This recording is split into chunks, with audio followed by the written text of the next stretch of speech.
Good afternoon, everybody, and welcome back to RobMotive.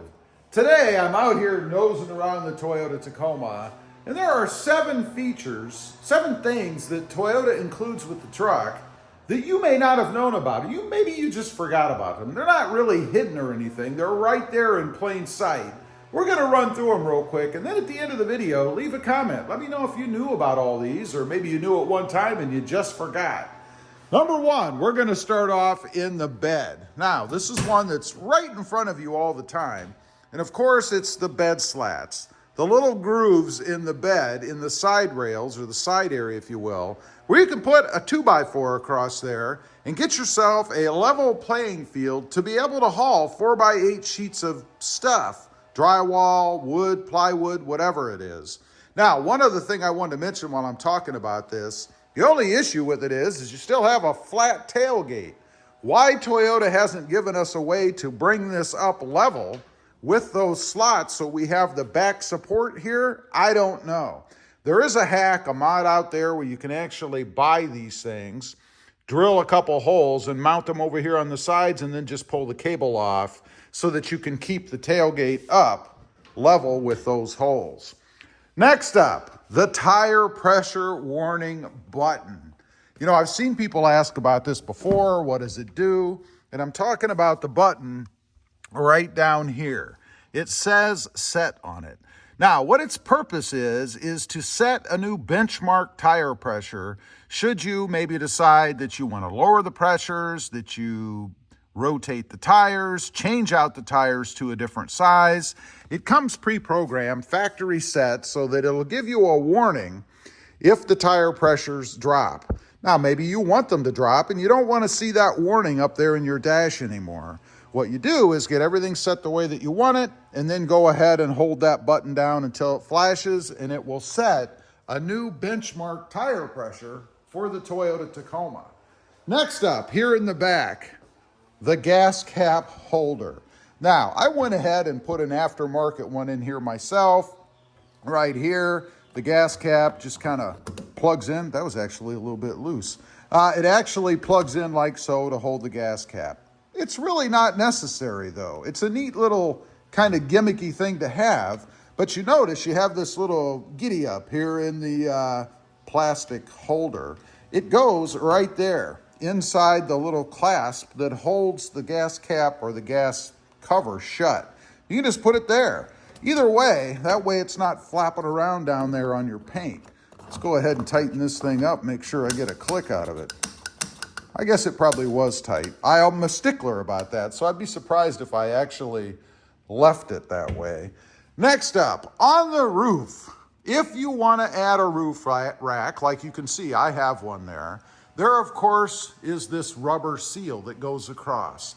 That thing pulls up, and then underneath there are threaded holes. You can see there's 2 there, there's 1 there, and there are a couple here. Now, you have to watch or look for them because there is a piece of painted tape. It's almost like Toyota takes a piece of tape, puts it over those holes because they're not being used unless you have the roof rack from the factory. But you have to kind of push down. You can feel the indentation where those holes are, and they are threaded under there so that you can actually add a roof rack if you want to. Next up, let's check inside the truck. Something that I always forget about, and it is right here underneath. By the way, I added this cool little feature. If you haven't seen this yet, pretty neat little storage area, just a little hidden thing. But rather, under my little console tray there are some USB ports down there you can see in the bottom. 2 of them for that matter. And they even give you the little slot here so you can run your wiring out if you want to connect in. Just something that I always forget about until I get to looking around like this and realize they're actually there. Now, in the back, we're going to go over to the other side of the truck. This is kind of a cool, simple little mod that I've done because Toyota got cheap on us. You see, they decided that they didn't want to put seat poles on the seats in the back anymore. You can see I've got a couple of red ones there, and no, the truck did not come with red seat poles. I added these myself. And I was able to do that because Toyota does still include a threaded hole on the back. There's no bolt or anything in there, but there is a threaded hole, so you can go ahead and add your own seat poles. Now, something that you may not have known, they did used to be included in the truck. You had those seat poles from the beginning.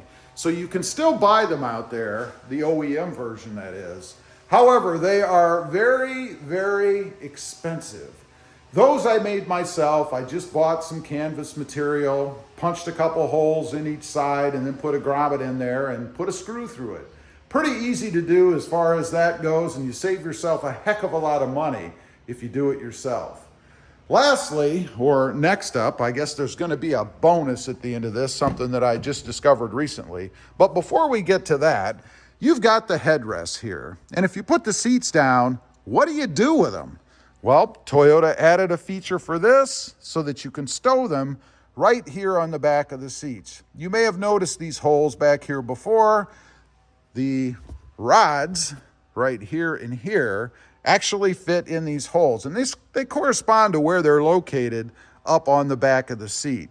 Don't know that it really matters. I think they're all equidistant anyway, but you can pop these suckers off and stick them right here in the holes to keep them out of the way so that you can put the seats down and get as flat of a surface as you can get back here for maybe the dog or hauling stuff or anything like that. Now, I mentioned we do have one left, and this is one that I just discovered myself recently, and it is the gauge cluster dimming switch. I don't know how many times I've thought, gee, I wish this was brighter, I wish this was dimmer. And right here, you've probably noticed for sure, there is a little rod that sticks out. Now, if you hold that in, it will reset your trip meters, or it will cycle through them or even turn them off. But if you rotate this left or right, it will increase or decrease the lighting, the backlighting on the gauges. Drove me nuts when I couldn't figure out how to do that until recently. I figured out what that was. I think I put a little short out or something about that not too long ago. And it's very handy if you want to increase or decrease the dimmed or bright light right behind those gauges.